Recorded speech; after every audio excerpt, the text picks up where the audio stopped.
Students पाठ 9 घमंडी राजा। एक राजा था, वह बहुत घमंडी था। एक दिन उसके राज्य के एक चूहे को कपड़ा का टुकड़ा मिल गया। कपड़े का वह टुकड़ा बहुत मैला था। चूहा कपड़े के टुकड़े को धोबी के पास ले गया और बोला, धोबी दादा, मेरे ये कपड़ा बहुत मैला है, इसे धोकर साफ कर दो। धोबी भला आदमी था, उसने वह कपड़ा धो दिया। फिर चूहा कपड़े का लेकर दर्जी की दुकान पर पहुंच गया और बोला, दर्जी दादा, ये कपड़ा लो और एक अच्छी सी टोपी सिल दो। दर्जी ने पहले तो काम ज़्यादा होने का बहाना किया, पर चूहे ने कहा कि मैं घमंडी राजा को नीचे दिखाना चाहता हूँ, तब वह मान गया। दर्जी ने टोपी सिल दी। चूहा जरी वाले के पास गया, उसने टोपी पर जरी लगा दी। अब टोपी झिलमिलाने लगी।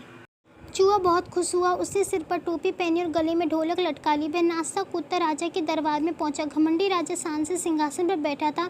चूहा गाने लगा, ढम ढम करके ढोलक बाजे, ठुमक ठुमक कर तरिया नाचे, मेरी टोपी सबको भाए, राजा का भी जी ललचाई।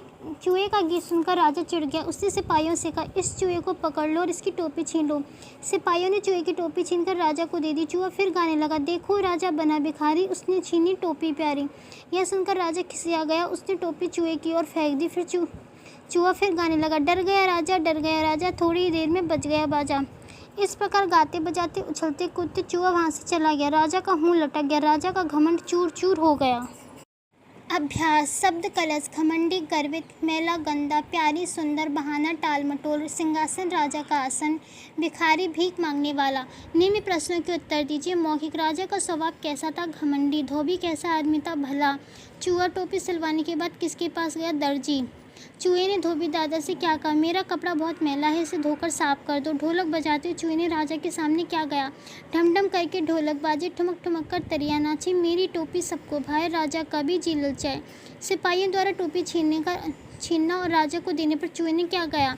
देखो राजा बना भिखारी, उसने छीनी टोपी प्यारी। जब राजा ने चूहे की टोपी फेंकी तो चूहे ने क्या गाया? डर गया राजा, थोड़ी देर में बज गया बाजा। इस कहानी से क्या शिक्षा मिलती है? कभी घमंड नहीं करना चाहिए। घमंडी का सिर हमेशा नीचे होता है। सही उत्तर पर चिन्ह लगाइए। चूहे का गीत सुनकर राजा को क्या हो गया?